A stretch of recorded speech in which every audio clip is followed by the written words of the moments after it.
Buenos días con todos. Este domingo 1 de noviembre. Ya se nos fue el año. Ya falta solamente un mes y medio para que estemos en las fiestas navideñas. Es increíble que hayamos pasado casi todo el año guardados en cuarentena en la casa debido a este virus que ha causado tantas muertes. Y ahora, bueno, parece que hay un rebrote, así que estamos nuevamente teniendo mucho cuidado, pero orando y confiando en que Dios nos está guiando y protegiendo y cuidando.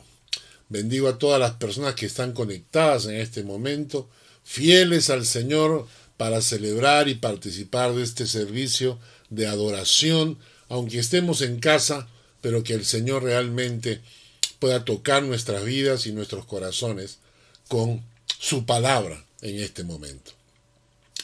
Vamos a abrir nuestras Biblias en el Salmo 25. Hemos estado siguiendo esta secuencia de los salmos. La semana pasada analizamos que había una trilogía, Salmo 22, Salmo 23, Salmo 24. Son 3 salmos que van juntos. Ahora entramos al Salmo 25. El Salmo 25 es un salmo precioso y empieza con una canción. Vamos a cantar esta canción del Salmo 25, a ver si ustedes la conocen. Dice: A ti, oh Jehová, levantaré mi alma. A ti, oh Jehová, levantaré mi alma. Dios mío, en ti confío. No sea yo avergonzado, no se alegren de mí mis enemigos. A ti, oh Jehová, levantaré mi alma. Por esta razón, el día de hoy, en la alabanza, decidí hacer una alabanza distinta, no poner canciones que hemos estado cantando, sino hemos estado cantando salmos a la hora de la alabanza, que son música, son himnos que fueron preparados por David y por otras personas para ser cantados. Y esto es precioso, la posibilidad de poder cantar la palabra de Dios. En aquella época, en la época de David, no existían las librerías, las imprentas, es decir, no había manera de reproducir los libros bíblicos de los profetas ni de la ley de Moisés. En realidad se tenían solo algunas copias que eran hechas por estos conocidos escribas. Los escribas eran los que hacían ciertas copias. Pero muchos de estos materiales eran, por ejemplo, cuero de animales o a veces eran tablas, ¿no? Y entonces no había posibilidad de tener una Biblia en casa, ¿no? No había esa posibilidad. Y entonces, ¿qué ocurría? La historia iba pasando de generación a generación, de boca en boca. De boca en boca. Por eso, cuando leemos, vamos a buscar Deuteronomio capítulo 4, versículo 9. Deuteronomio capítulo 4, versículo 9, dice: Por tanto, guárdate y guarda tu alma con diligencia, para que no te olvides de las cosas que tus ojos han visto, ni se aparten de tu corazón todos los días de tu vida. Antes bien, las enseñarás a tus hijos y a los hijos de tus hijos. Había una enseñanza implícita de parte de Dios para los padres y para los abuelos de retransmitir la enseñanza bíblica, las cosas que Dios había hecho, los milagros, las acciones sobrenaturales que Dios había cumplido con su pueblo, para retransmitirlo de generación a generación. Y esto lo hacían mediante los cantos. Hacían cantos que relataban la obra de Dios. Y entonces de esa manera los padres primeramente asumían esta responsabilidad de Dios de enseñarle a sus hijos mediante cantos la obra que Dios había hecho en su pueblo. Y ahora este pasaje nos enseña que esta responsabilidad también caía sobre los abuelos, porque dice, esto lo enseñarás a tus hijos y a los hijos de tus hijos. Así que cuando yo le canto a mis hijos, a ti, oh Jehová, levantaré mi alma, Dios mío, en ti confío, no sea yo avergonzado, no se alegren de mí mis enemigos. Entonces mis hijos me van a preguntar, papá, ¿qué enemigos? ¿Por qué había gente que quería avergonzarte? Papá, ¿de qué historia me estás contando? Y entonces uno empieza a relatar la historia bíblica. Para eso sirven los cantos, para recordar mejor. Y es interesante porque había que pasarla de generación a generación. Miren este salmo, el Salmo 79, versículo 13. Salmo 79, versículo 13. Dice, y nosotros, pueblo tuyo, y ovejas de tu prado, te alabaremos para siempre, de generación en generación, cantaremos tus alabanzas. De generación en generación, cantaremos tus alabanzas. Los cantos que iban pasando de generación a generación. Qué precioso, hermanos. Y lo interesante de los cantos es que por medio de los cantos memorizamos la palabra. Memorizamos la palabra. Y memorizar la palabra tiene efectos directos sobre nuestras vidas. Esta es una práctica que se ha dejado de hacer. Hoy en día, muy poca gente tiene todavía la costumbre que teníamos antes. Yo recuerdo en mi época juvenil, estoy hablando hace 40, 50 años atrás, recuerdo que en la iglesia teníamos esas competencias de memorizar la escritura. Hoy en día estamos viviendo un cristianismo light, un cristianismo superficial, ¿no? Jugamos a la fe. Pero en aquella época era tan interesante, competencias. ¿Quién se aprende el libro de Santiago? ¿Quién se sabe la primera epístola de Juan? De memoria. ¿Eh?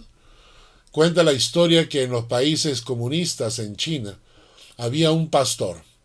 Y este pastor siempre tenía su casa llena de personas que venían a buscar consuelo, consejo, compañía, enseñanza. Las autoridades comunistas que querían extirpar todo rasgo de fe en aquella época, sabían y decían, la única posibilidad en que este pastor puede hacer esto es que tenga una Biblia escondida, porque si no tiene Biblia no tiene que enseñar. Entonces, tiene que tener alguna Biblia escondida. Y venían las autoridades y le revolvían toda la casa y nunca encontraban la Biblia. Por último, una vez, el guardia dijo, no, este no se va a salir con la suya. Así que agarró, sacaron a toda la familia y le dijeron, como no encuentro la Biblia, entonces voy a quemar tu casa con la Biblia adentro. Y le quemaron su casa a ese pastor chino. Cuando se estaba quemando la casa, el pastor chino volteó donde ese guardia y lo que le dijo fue, en el principio creó Dios los cielos y la tierra. La tierra estaba desordenada y vacía, y el Espíritu de Dios se movía sobre la faz de las aguas. Y esto es el texto bíblico. El pastor se sabía la Biblia de memoria. Podían haber quemado la casa, pero la Biblia la llevaba él en el corazón. Eso hoy en día, ya no se ve, ya esas cosas no se ven. Entonces, estamos hablando de que la palabra de Dios, cuando tú memorizas la palabra actúa directamente en tu corazón, ¿no? ¿Y sabes por qué? La Biblia dice, ¿con qué limpiará el hombre su camino? Con guardar tu palabra. Y esta palabra guardar también puede traducirse como memorizar, depositar la palabra en tu corazón y en tu mente. Depositar la palabra en tu corazón y en tu mente. Y eso es memorizar. Y entonces, ¿con qué limpiará el hombre su camino? Con guardar tu palabra. ¿Y por qué? Y quiero explicarles esto. La palabra de Dios, cuando memorizamos la palabra de Dios, esta entra en un primer lugar a nuestro consciente. Como todos los eventos que nos han pasado en nuestras vidas, muchas cosas nos han traumatizado de repente, muchas cosas son malos recuerdos, pero muchas cosas pueden ser buenos recuerdos. Pero nuestro corazón a través de la vida va guardando, puede ser rencores, malas experiencias, dolores, cosas que la gente te hizo y que tú quisieras tomar venganza, y todo eso lo vamos guardando y primero entra por el consciente y luego se deposita en tu subconsciente. Y tú vas a reaccionar a la vida de acuerdo a esas cosas que tienes guardadas en tu subconsciente.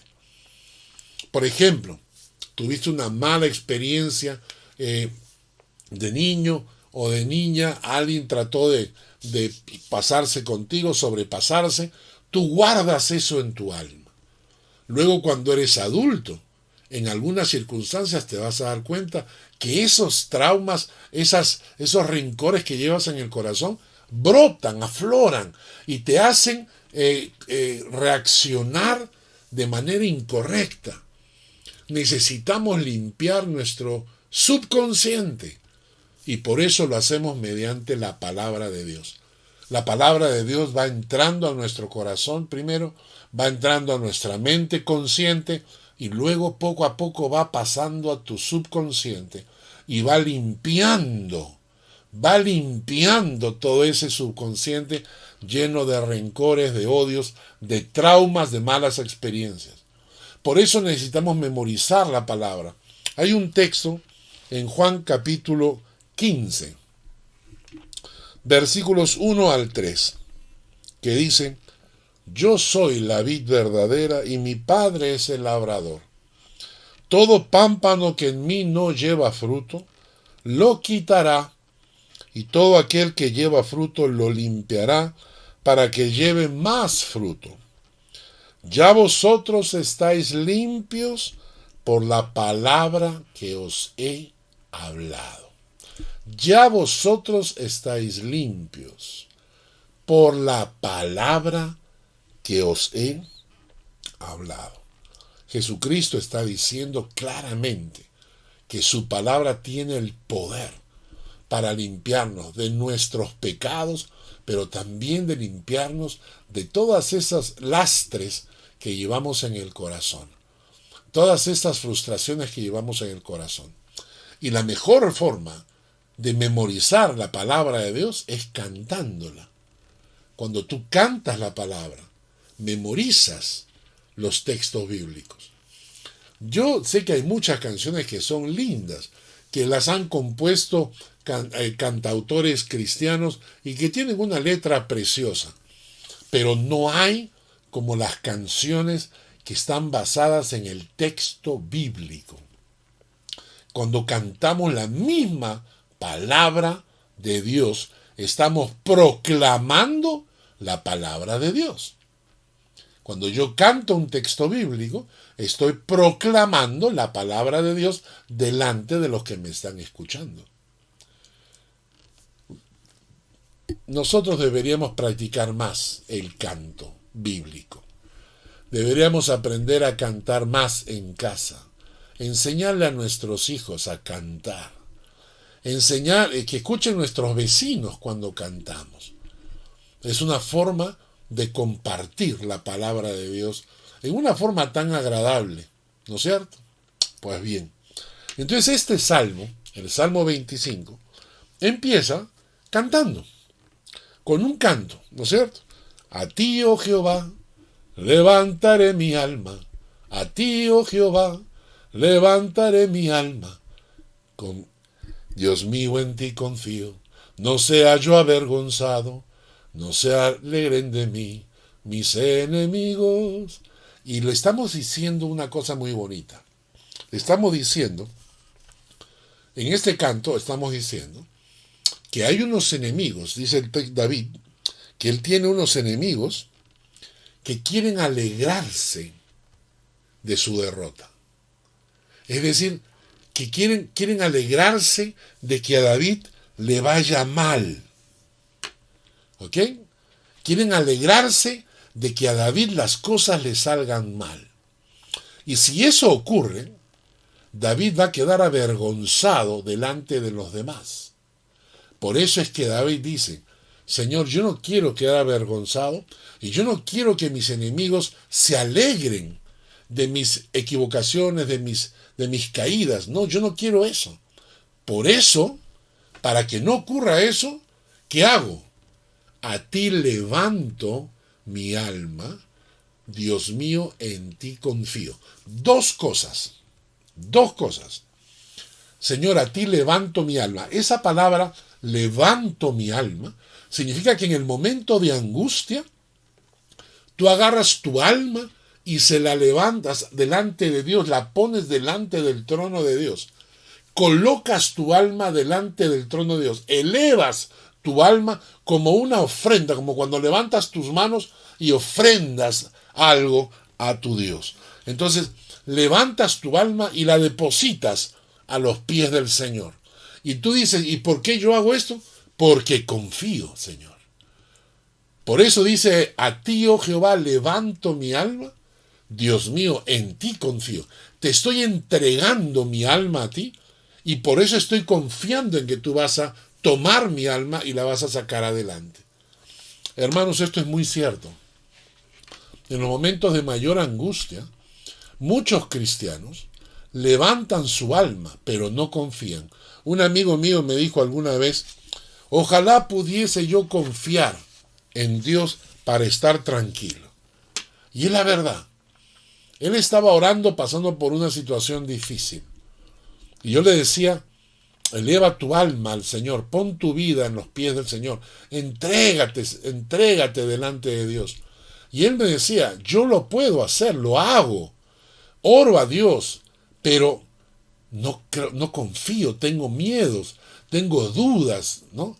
Y ese es el problema. Cuando estamos en circunstancias así, cuando levantamos nuestra alma delante del trono de Dios, tenemos que aprender a confiar para poder tener paz.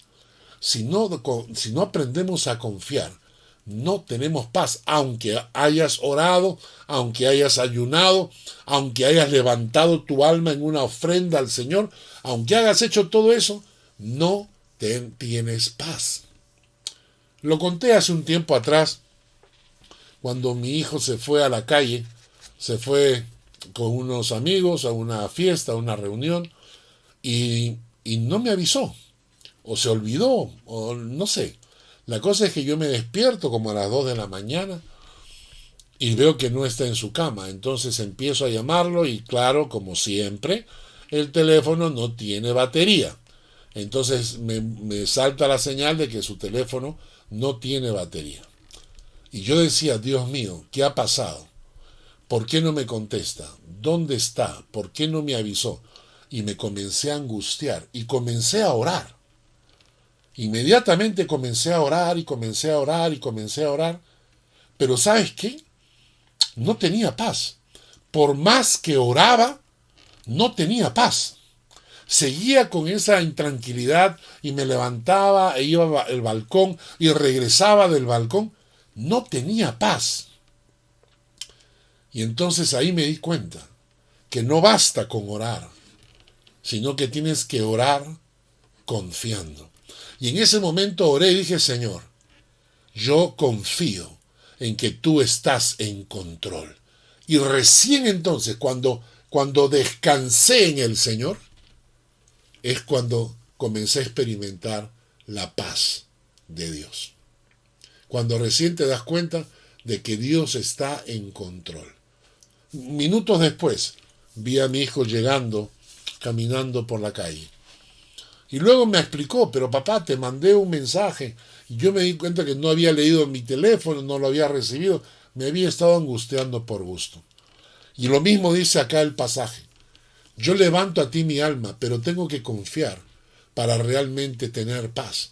Yo levanto mi alma como en una ofrenda delante de Dios cuando me veo rodeado de problemas o de enemigos.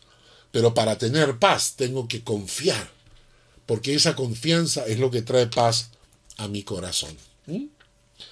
Sigamos con el Salmo. Leamos los versículos 4 al 5. Dice: muéstrame, oh Jehová, tus caminos. Enséñame tus sendas. Encamíname en tu verdad. Y enséñame, porque tú eres el Dios de mi salvación. En ti he esperado todo el día. Creo que lo que más necesitamos o anhelamos cuando estamos en momentos de angustia como las que estaba David es la dirección de Dios, ¿verdad? Es cuando estamos necesitando que Dios nos diga qué decisiones tomar, qué camino tomar, hacia dónde debemos ir. David en estas circunstancias ora de esta manera y le pide a Dios tres cosas. Le dice: muéstrame, oh Jehová, tus caminos. Muéstrame tus caminos, no los míos, sino los tuyos. Muéstrame tus caminos. Enséñame tus sendas, no mis sendas, sino tus sendas. Y encamíname en tu verdad. Qué precioso. Que así deberíamos orar nosotros cada mañana, al levantarnos. Y pedirle: Señor, muéstrame tus caminos, enséñame tus sendas, encamíname en tu verdad. Porque lo que necesitamos es que Dios nos dirija. Y aquí tenemos que decir algo interesante. Muchas veces las personas están esperando que cuando se levantan en la mañana y le dicen al Señor: Señor, encamíname en tu verdad, que aparezca un pajarito por la ventana con un papelito en la boca y que te diga: tienes que hacer tal o cual cosa. Y esto no funciona así, hermanos. No funciona así. Para que Dios dirija tus caminos, hay varias cosas que tienes que analizar. La primera es tener una comunión fresca con Dios. Una comunión que pasas con Dios tiempo de calidad. Tiempo de calidad. Tiempo de oración. Tiempo de buscar al Padre. Que tienes una relación personal con Dios que es fresca, diaria, cotidiana, permanente. Esa comunión con Dios sensibiliza tu espíritu para escuchar la voz de Dios. ¿Entienden? Las personas a veces buscan a Dios tan esporádicamente, tan eventualmente, pasan todos los días en actividades haciendo cosas y no tienen tiempo para el Señor y luego están esperando que Dios los dirija. No puede ser. ¿Por qué? Porque en la medida que tú tienes comunión con Dios, sensibilizas tu espíritu para escuchar la voz de Dios. Sensibilizas tu alma para entender los mensajes de Dios. Así que la primera cosa para que Dios realmente pueda guiarte es tener una comunión diaria, permanente, real con el Padre. La segunda cosa que es importante es que vivas en santidad. Que estés en un camino de santidad con Dios. ¿Por qué? Porque cuando hay pecado se bloquea tu relación con el Padre. Entonces, cuando estás en el camino de santidad, ¿qué cosa es el camino de santidad? Es muy simple. Honrar a Dios en todo tiempo. Adorar a Dios con todo el corazón y servir a Dios con toda intensidad. Honrar a Dios en todo lo que haces. Todo lo que haces, honrar a Dios. Adorar a Dios en todo tiempo, con todo el corazón, y servir a Dios en toda oportunidad que tengas. Y a esto se define como el camino de santidad. Entonces, vivir en santidad para Dios es la idea. ¿Por qué? Porque dice que Jesucristo vino para liberarnos de la esclavitud al pecado. Ya no somos esclavos del pecado. Cuando la gente dice, bueno, es que somos seres humanos y todos pecamos, estamos disculpando nuestra actitud. Primera cosa, entonces, para que Dios dirija tu vida. Punto 1, comunión con el Padre. Punto 2, camino de santidad. Y punto 3, tiempo con la palabra de Dios. Porque la palabra de Dios, lo dice su nombre, es la palabra de Dios. Y Dios utiliza su palabra para guiarnos, para dirigir nuestros caminos. Entonces cuando David ora y dice, muéstrame tus caminos, enséñame tus sendas, encamíname en tu verdad, David no está esperando que un pajarito venga a su ventana con un papelito y le diga lo que tiene que hacer, sino que estas tres cosas juntas, comunión con el Padre, vivir en santidad, leyendo su palabra, todo eso es como un rompecabezas que juntos comienzan a guiar tu vida por caminos, sendas de verdad y de misericordia y de justicia. ¿Necesitas la dirección de Dios? ¿Sí? ¿Necesitas tomar decisiones? Pues bien, recuerda, mantén una comunión con el Padre, mantente en el camino de santidad y mantente siempre pegado a la palabra de Dios. El Salmo dice, muéstrame, oh Jehová, tus caminos, enséñame tus sendas, encamíname en tu verdad y enséñame. ¿Por qué? Porque tú eres el Dios de mi salvación. En ti he esperado todo el día. David va a dar dos razones. La primera, ¿por qué le pide David esto a Dios? Porque Dios es el Dios de su salvación. Tú eres el Dios de mi salvación. Y en ti he esperado todo el tiempo. En ti he esperado todo el día. Tú eres mi esperanza. Y a veces yo me pregunto si tenemos un Dios así. Si podemos a la mañana levantarnos, orar y decirle, Señor, tú eres el Dios de mi salvación. Tú eres mi esperanza. Y por eso espero en ti. Y por eso sé que tú vas a guiar mi camino. ¿Es Dios el Dios de tu salvación? ¿Estás seguro?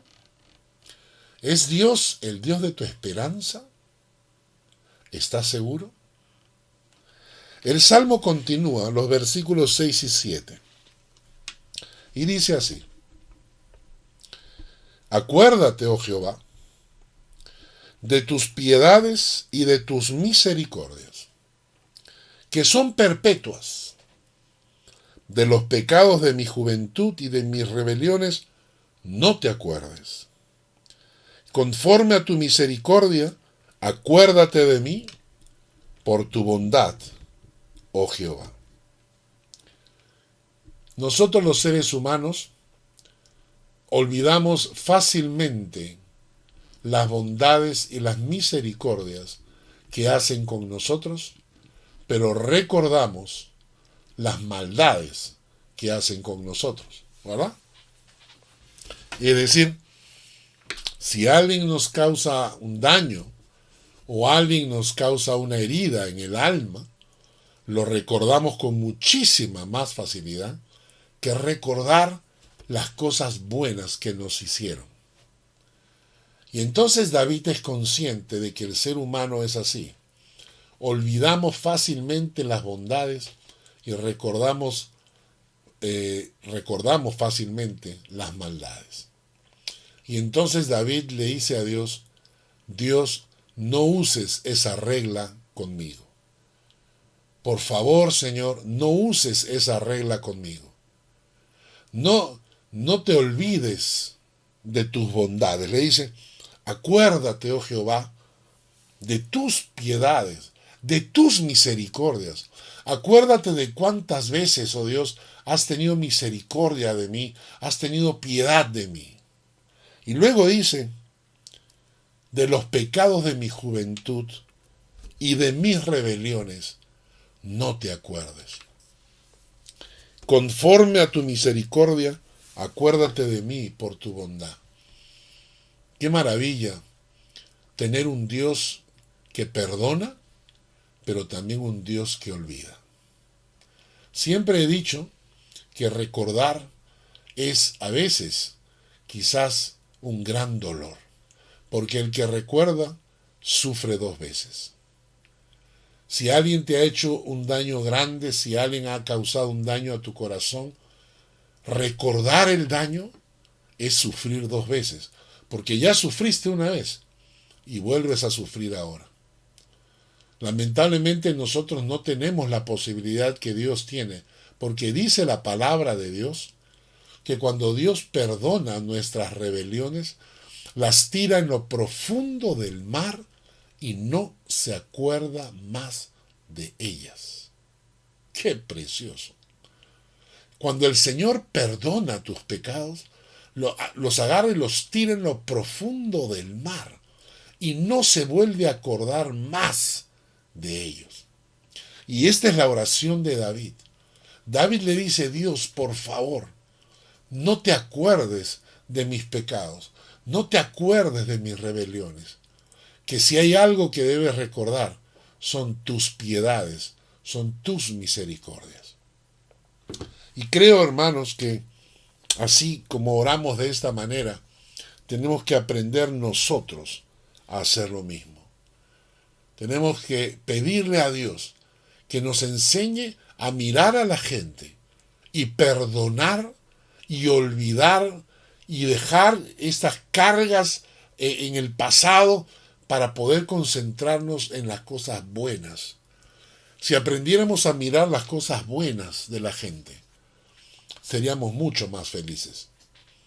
Si en lugar de estarle recriminando a las personas sus errores, les estuviéramos diciendo sus bondades. En el trabajo es igual. Cuando trabajamos, nos encanta llamarle la atención a la gente cuando comete un error. Nos encanta estar criticando a los errores de los demás. Pero cuando tú te acercas y reconoces las cosas buenas de la gente, el ambiente se llena de una alegría, de una paz, una tranquilidad. Cuando oramos a Dios y le decimos: Señor, perdóname mis rebeliones, perdóname mis pecados, y no te acuerdes más de ellos, también estamos diciendo: Señor, enséñame a hacer lo mismo. Recuerden que cuando Jesucristo estaba orando con sus discípulos y les enseñaba a orar, les enseñó el Padre Nuestro. Al final dice: Padre, perdónanos, así como nosotros perdonamos a nuestros deudores. Noten ustedes las palabras. Está diciendo más o menos lo siguiente: Padre, perdónanos de la misma manera como tú nos perdonas. Perdónanos de la misma manera como nosotros perdonamos. En otras palabras, le está diciendo: mira, Dios, toma mi ejemplo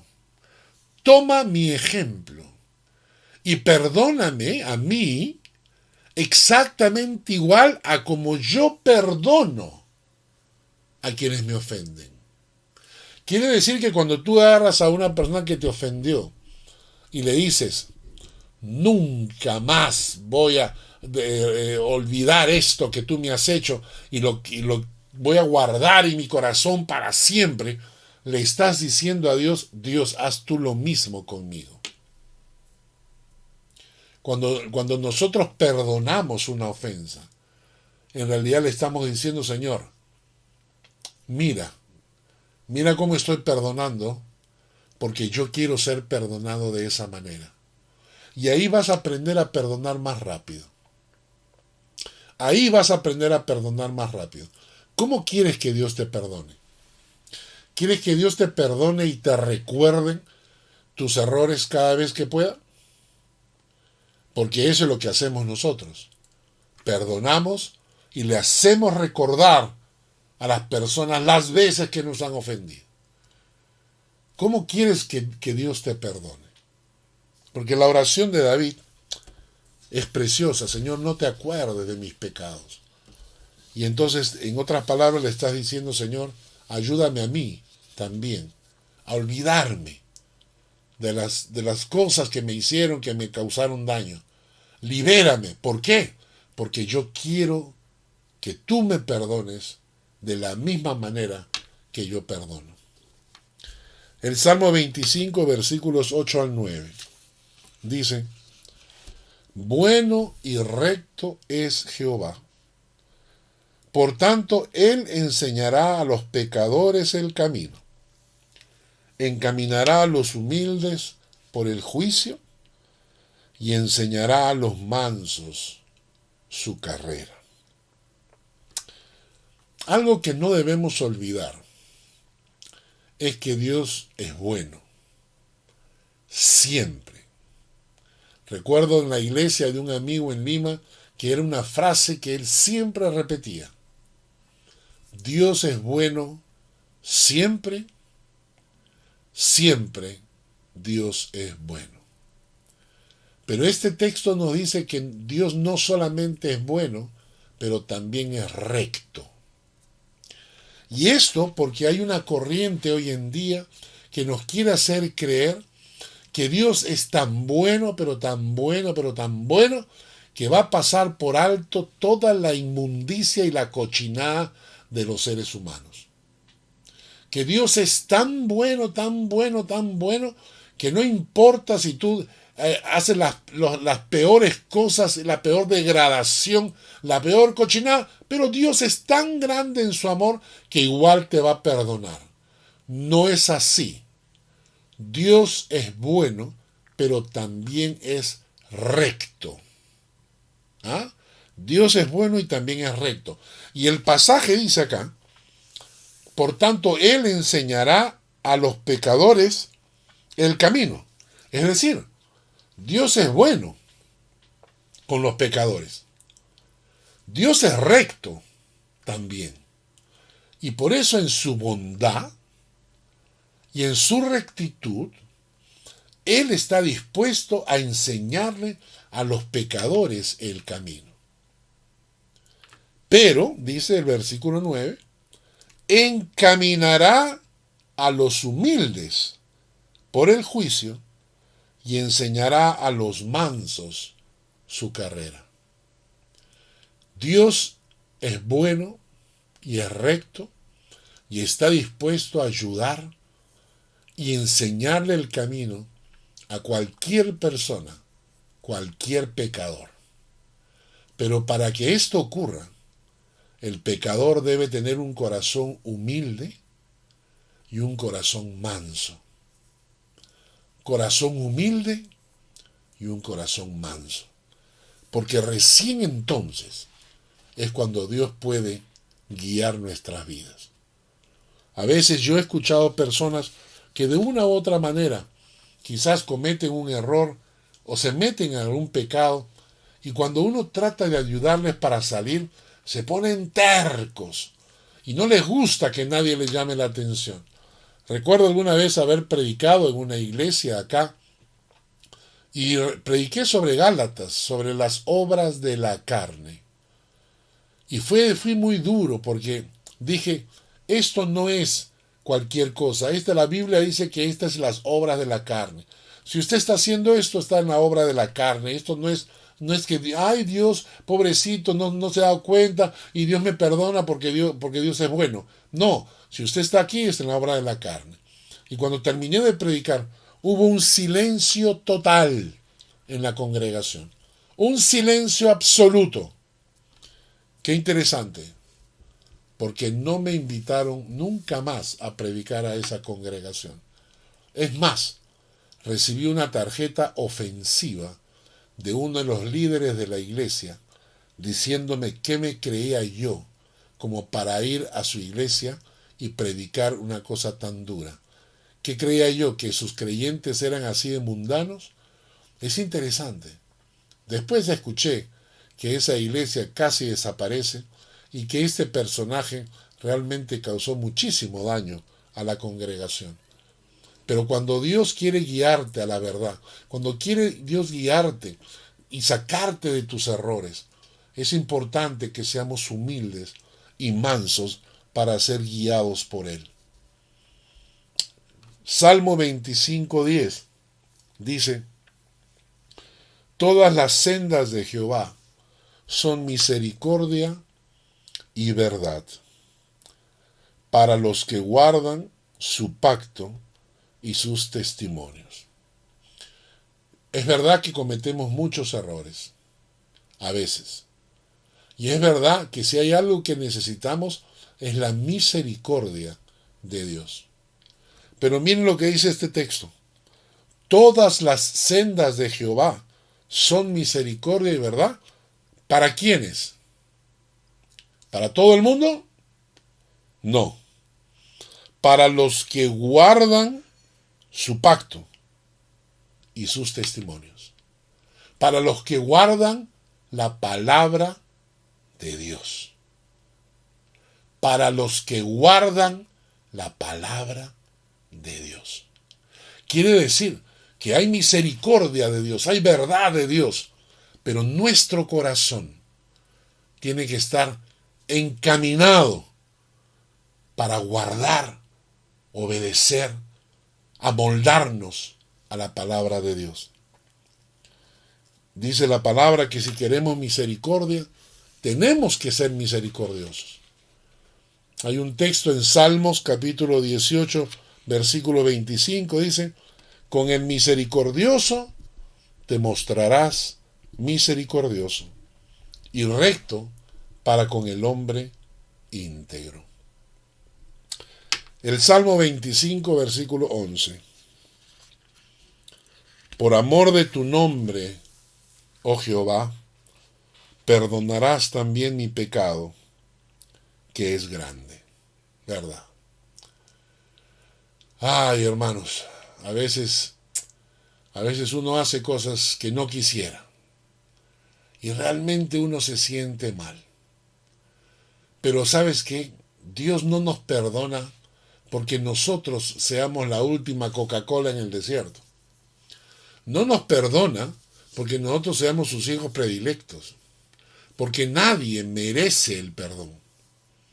Dios nos perdona por su gracia y por su amor. Cada vez que tú te acercas al Señor y le pides perdón por tus pecados, en realidad te estás apelando a su gracia, a su misericordia, pero sobre todo por su amor, porque el texto de David dice: por amor de tu nombre, oh Jehová, perdonarás también mi pecado. Por eso es que el amor de Dios es lo que nos fortalece, nos ayuda a entender el perdón. El perdón de nuestras almas se debe al amor de Dios, no a nuestras buenas obras, sino al amor de Dios. Vamos terminando. Salmo 25, versículos 12 al 14. Y este pasaje es interesante. ¿Quién es el que teme? ¿Quién es el hombre que teme a Jehová? ¿Quién es el hombre que teme a Jehová? Él le enseñará el camino que ha de escoger. Gozará él de bienestar y a su descendencia heredará la tierra. La comunión íntima de Jehová es con los que le temen, y a ellos hará conocer su pacto. Estaba leyendo que entre los judíos, no sé si ustedes han visto estos judíos que tienen unos gorritos medios cómicos y que tienen como unas trencitas acá a los costados. Son llamados los judíos ultraconservadores, pero a ellos no les gusta ese título. ¿Sabes cómo se hacen llamar? Los jaredíes. Jaredíes, que significa los que tiemblan ante Dios. Hermanos, cuando escuché eso, mi corazón se llenó de alegría. Yo quiero ser un jaredí. Yo quiero ser un jaredí, un hombre que tiembla ante Dios. Y esto es lo que la Biblia llama el temor de Dios. El temor de Dios no son esos miedos, angustias, ¿no? Ese pánico de encontrarme con el Señor. ¿Por qué? Porque yo sé que Dios me ama, porque yo sé que Dios es grande, porque yo sé que Dios me ha salvado, porque yo sé que Dios es mi redentor, porque yo sé que su amor fue tan grande que fue a la cruz a morir por mí. ¿Cómo podría yo tener miedo de Dios? Sin embargo, cuando entiendo, cuando mi corazón hace ese clic de que ese Dios que me ama con todo su corazón es un Dios absolutamente santo, es un Dios que creó el universo. ¿Pueden entender ustedes que un Dios que creó el universo, pueden imaginar la magnitud de su poder y de su grandeza? Y entonces poder estar frente a Él. Jaredí, los que tiemblan ante la presencia de Dios. Y este texto nos habla de los que temen a Dios. ¿Qué es eso? Justamente son aquellas personas que han entendido que Dios es amor, pero que Dios es absolutamente santo y grande y poderoso, y tiemblan ante su presencia. Y cuando tú eres una de estas personas, la Biblia busca, dice, la Biblia busca hombres y mujeres que sean temerosos de Dios. Hermanos, es triste ver lo que está pasando en las iglesias. No hay temor de Dios en las iglesias. Muchas veces la gente se burla de Dios, menosprecia a Dios, como que Dios es la última rueda en el coche. Es el plato de segunda. A Dios lo relegamos para cuando nos sobra tiempo. Es triste. Pero si entendiéramos, si le dijéramos, Señor, pon en mi corazón temor de verdad. Miren lo que pasa, porque la Biblia dice, la comunión íntima es de Jehová. ¿Es con quiénes? Con los que le temen. La comunión íntima de Dios es con ellos. No es con todos, es con ellos. ¿Y sabes qué pasa? Dice, versículo 12, ¿quién es el hombre que teme a Jehová? Él le enseñará el camino que ha de escoger. Dios guía el camino de los hombres y mujeres que temen a Dios. Dice el versículo 13, gozará de bienestar y su descendencia heredará la tierra. Las bendiciones de Dios alcanzan a los que le temen y luego alcanzan a los hijos y a los hijos de los hijos. Porque la bendición de Dios continúa. Este salmo es precioso. Yo quiero ser un jaredí. Yo quiero ser un hombre que tiembla ante la presencia de Dios. Quiero ser un hombre que Dios guíe en su camino. Quiero ser un hombre que goce del bienestar de Dios. Quiero ser un hombre cuya mi descendencia hereden las bendiciones del Padre. ¿Quieres tú ser un jaredí? ¿Quieres tú ser un hombre que tiembla ante la presencia de Dios? Vamos a decírselo al Padre. Vamos a decirle, Señor, haz de mí un hombre, una mujer, jaredí. Un hombre, una mujer que tiemble ante tu presencia. Que Dios les bendiga. Señor, gracias por esta palabra que hemos tenido hoy. Acompáñanos, oh Dios. Permite que tu palabra toque nuestro corazón. Gracias, Jesús. Gracias, Señor. En Cristo. Amén.